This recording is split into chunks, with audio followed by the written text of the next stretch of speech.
Hi everyone, this is the video that I see as the natural follow-up to the one I did telling Matt Walsh and others to stop blaming feminism for transgenderism. And I know a few people who commented below it just point blank refused to accept that transgenderism isn't some misbegotten offshoot of feminism, though notably those commenters didn't engage with what I actually said in the video.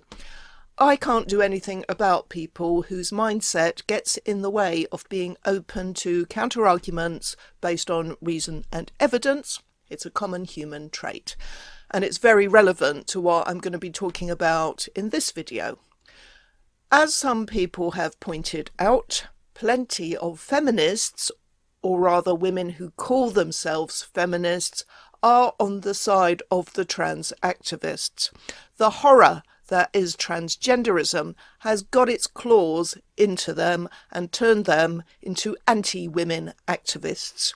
As you may know, I wrote a blog post recently asking why women, whether they call themselves feminists or not, support trans rights. And I'm not talking about the right to walk down the street safely or not to suffer discrimination in employment or housing or whatever. Those are basic human rights everyone should have.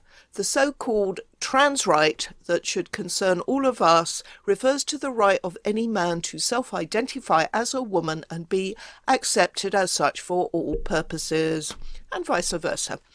And I argued that any woman who supports this shouldn't be calling herself a feminist because transgenderism, taken to that length, demonstrably hurts women.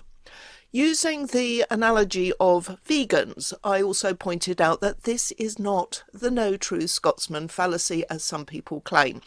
Is it fallacious to say no true vegan eats or drinks dairy products? Of course it isn't. The definition of a vegan is someone who doesn't use any products from animals. If the point of feminism is to improve things for women, how can supporting an ideology that actually hurts women be something a feminist would do? If they answer that question at all, it is typically to issue a flat denial that women are hurt by transgenderism.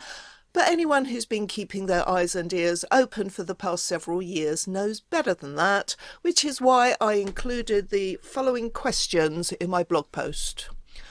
Why are you okay with male-bodied people being permitted to crush the dreams of young sportswomen by competing in women's sports and winning the titles and honours that female athletes have trained hard for? Why are you okay with men being appointed or elected to positions originally intended to increase female representation and address the specific issues affecting women? Why are you okay with men calling themselves lesbians and hijacking lesbian social groups and dating apps? Why are you okay with boys and men accessing the public toilets and changing rooms designated for females when doing so makes girls and women feel uncomfortable, embarrassed and unsafe? Why are you okay with violent men, including rapists, being incarcerated in the female estate? Why are you okay with physically healthy children being turned into lifelong medical patients and given interventions with potentially very serious effects on their health as well as resulting in sterility? Why are you okay with young people who've yet to reach full maturity drastically changing their healthy bodies with irreversible surgeries? And finally, do you really believe that those of us who are not okay with any of the above are bigots, whom it's okay to try to threaten, to intimidate into silence, to cancel, shout over, get banned from social media, fired from our jobs, and physically assaulted? I said I was hoping for serious, thoughtful responses that would make me reconsider the evidence I have accumulated over the past 7 years, and if I got any, I would include them in the video that I was planning to make, which is this one, but I wouldn't hold my breath. Good job I didn't, because I didn't get a single reply. Obviously, I didn't expect anyone to say to me, no, I think it's absolutely fine for all those things to happen. If I'd got any replies at all, I would have expected them to say, these things aren't happening, you've got it all wrong, or if not that, then the usual attempts at deflection like, but women can be sexual predators too, which I dealt with at length in one of my awful argument videos. Or the common one, which is in response to my pointing out what has happened to women and girls directly as a result of trans-identifying men getting into women's single-sex spaces, they will say, not all trans. How dare you generalise, etc., etc. I don't generalise, I point out things that have actually happened as a result of the notion that men can be women. How dare you try to divert attention from the truth? It is so disingenuous. Anyway, I didn't get any responses at all to the blog post. You know, even before I published that post, I'd been directing a more concise version at many women on social media, but they won't tell me, they refuse to engage, so I'm left to talk about the possibilities without their input. But I will use input from commenters on a Facebook discussion I started well over a year ago now, and some of the contributions were from former trans allies.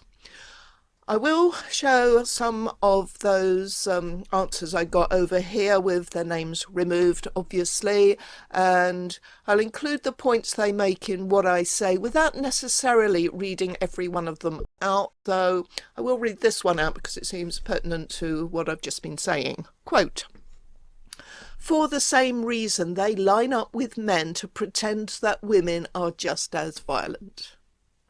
To feel safe by identifying with the powerful people in the tribe. For the same reason kids distance themselves from the victims of bullying. A deep-seated survival instinct." I think there is a lot of truth in that suggestion. To be clear, I'm not really talking about women who are simply scared to speak out for whatever reason. They are afraid of losing their jobs, their friendship groups or other relationships, or of trans activist violence. I'm talking mainly about women who are proactively fighting for the rights of people who are biologically male to claim and be accepted as women and who are going la la la at any counter arguments. I'm talking about the ones who turn up to support their menfolk in trying to intimidate and drown out the voices of women who are fighting back. The ones who are willfully deaf to the harm and the hurt being caused by countless people by the deeply misogynistic ideology they are promoting. I'm talking about the women who are throwing their female work colleagues to the wolves. We've seen several such cases in the UK being dealt with at employment tribunals, and we are winning these, but it has been horrific to see what women have had to endure courtesy of other women for being principled and brave enough to stick with reality. Why do they do it? Why do they betray other women? Actually, a lot of what I say will undoubtedly apply to men too, but it is far more mystifying that women support this because we stand to lose the most, apart from children of both sexes. So first, gullibility and naivety. That is a word that came up time and again on my Facebook thread. I'll dispense quickly with people who simply believe whatever they are told. They haven't been taught to think for themselves or to question anything. In fact, they may have been taught not to question what they are told. Here's a clip from a previous video I made that showed women who'd been on a Black Lives Matter march harassing women who'd been at a Let Women Speak event at Speaker's Corner back in September 2020. You're saying you understand biology, but then you're saying men can be women. They're not men. So what are they? They're women. How are they women if they have a penis?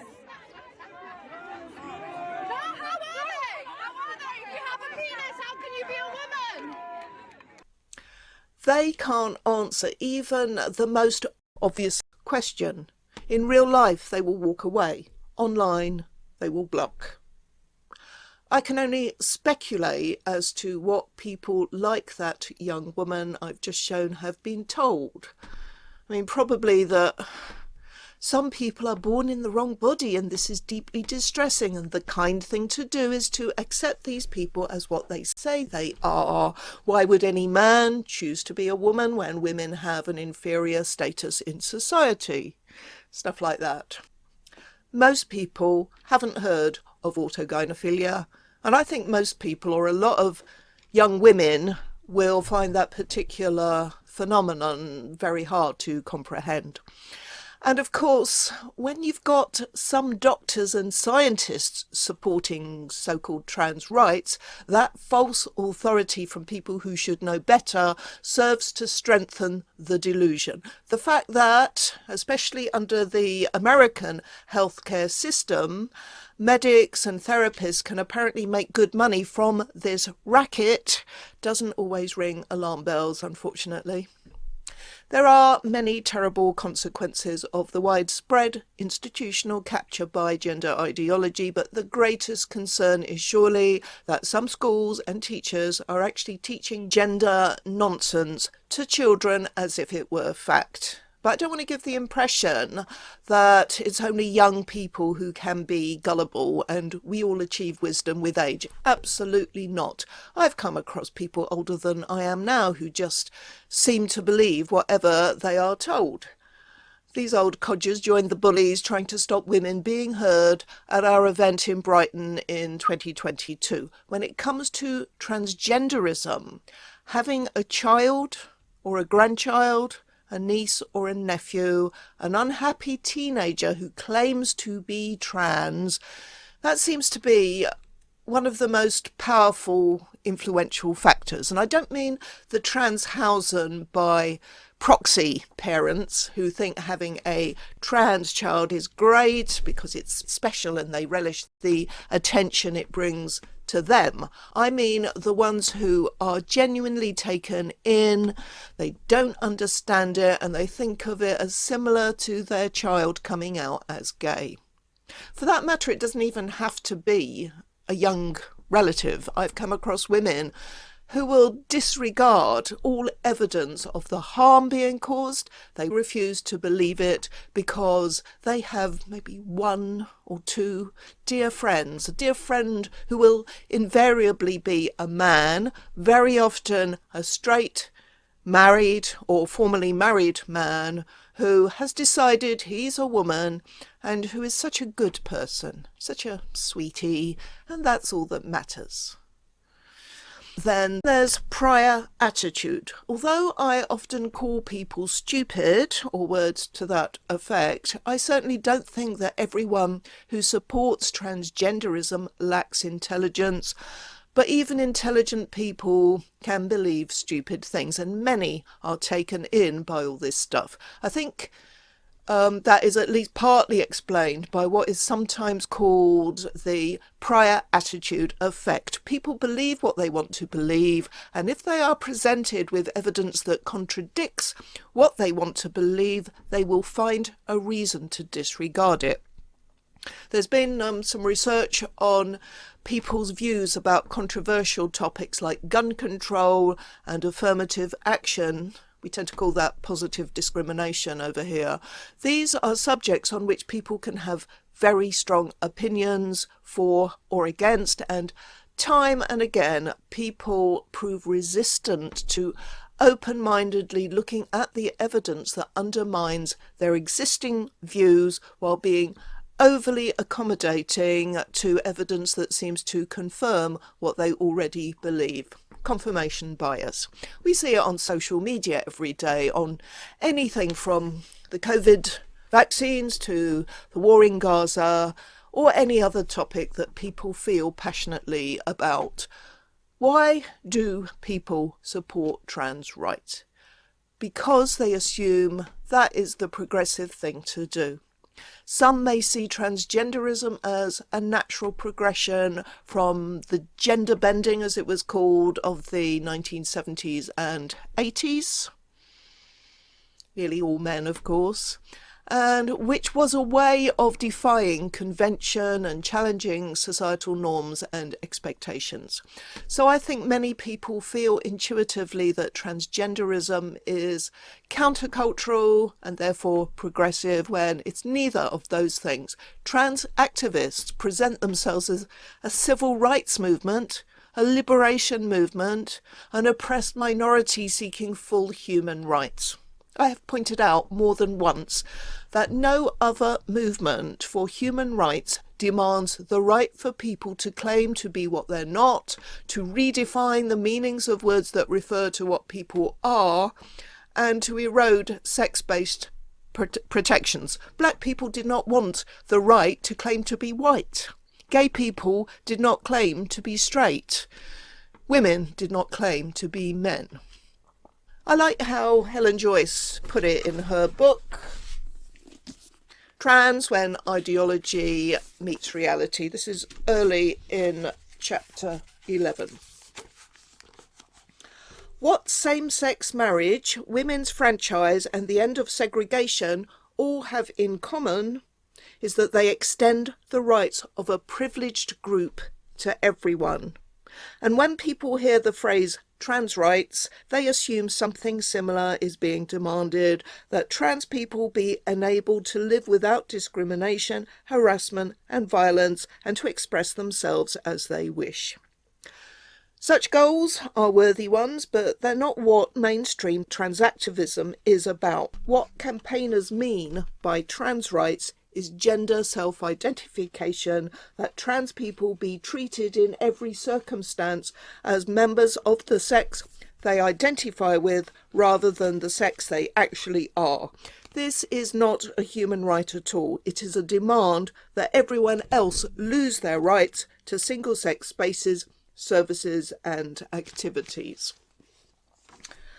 And as someone on my Facebook thread said, hitching the T onto LGBT was a stroke of genius. Now the fetishists could pretend they were a civil rights movement and dine out on the struggles and achievements of the LGB.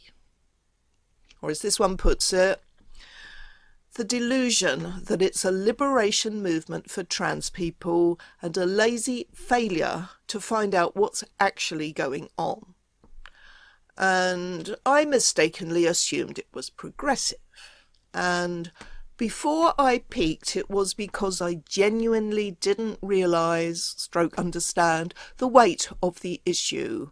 I've always been liberal in my views and just thought, if somebody feels comfortable wearing the clothes makeup they want and feels a certain way about themselves, what could possibly be the problem with that? If all that was being asked of me is to make a little language change to help someone feel comfortable in their own skin, then why on earth would I object to that? That could have been me 7 or 8 years ago. Unfortunately, those who most need to read Helen's book and every other book written by feminists and other critics of gender ideology are the ones least likely to do so. Having that prior attitude will make it harder to be open to the truth, which is that transgenderism is, in the most charitable view, a manifestation of deep unhappiness and despair, a mental health issue, and it may also be a fetish, but whatever else it is, as an ideology, it is causing untold harm. Once you've accepted unquestionably that people are an oppressed minority, it becomes easy to allege that those who stick with the truth, that it is biological sex and not people's claimed feelings that determine whether we are men or women, it becomes easy to call us bigots and all the rest of it. Ignorance plays a huge part. Some former trans allies are quite open about it. This one says she was blind to the damage it was doing to other women and children. Again, people are not necessarily stupid. They genuinely do not know what they are supporting. Here is another clip from the same previous video of mine. In the United States, there are boys who identify as girls who are winning scholarships from girls in women's. Yes, there are. In Connecticut. Okay, so if what she's saying is true, it validates what's been said if there's proof.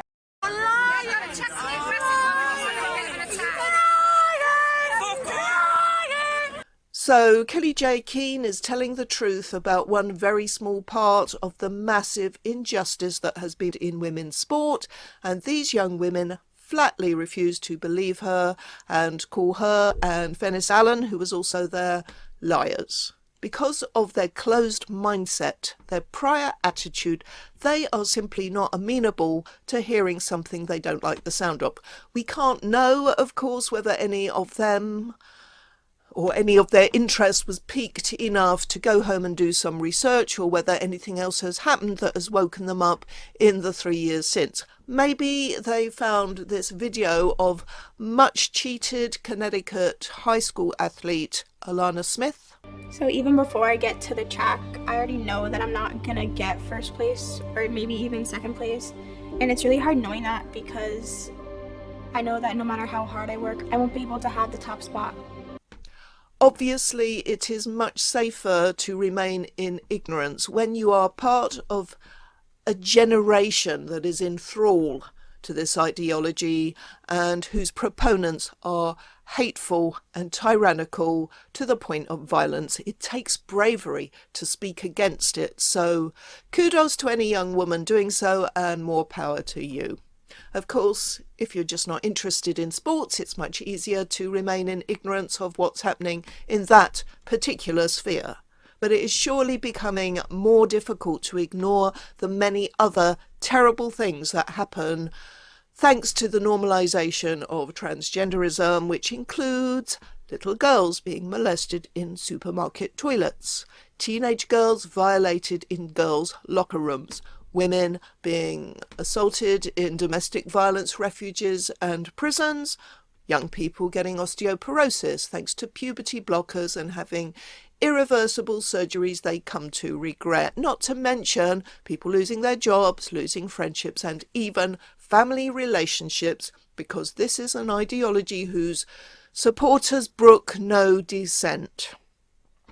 One huge theme that emerged on my Facebook discussion was about women being socialised to be kind. Now, on its own, I find that unsatisfying as an explanation, because obviously girls and women can be extremely unkind. The women who bully and betray other women in the ways I described at the start are not kind, they are horrible. But if the kindness they've been socialised into actually means putting men's needs or desires before their own and before those of other women, then it does start to make some kind of sense. And that socialisation can be quite subtle. It's something we grow up seeing and absorbing unconsciously, I think, at home, at school, maybe at church or other places of worship, and maybe as being part of a religious community, and maybe some of us more than others. Misogyny can indeed be internalised. That suggestion came up time and again, and all things considered, I have to agree with it. I've saved till last the category of women who crap on others from the greatest height. The ones with a certain amount of power and influence. Politicians, academics, managers in industry and in the non-profit sectors. These women have the least excuse. They are intelligent, they are well educated, they can read books and newspapers, they should be prepared to listen to all sides of an argument, they should be able to objectively evaluate arguments, they should care about the harm being caused to children and adults alike by the medical practices carried out in pursuit of the nonsense that is gender affirmation, and they should certainly care about the unfairness to sportswomen and the dangers to vulnerable women in prison and the distress and trauma caused to women in what should be women-only spaces. But they don't. They don't care. They don't give a toss about anything except what benefits them, whether financially, as this commenter suggested, or in terms of power, as this one says. Some women are like that, and I couldn't despise them more. There's nothing to say about these women, except that as we win more and more of our battles, the part they played in trying to stop us won't be forgotten. That's all. Thanks for watching. Bye.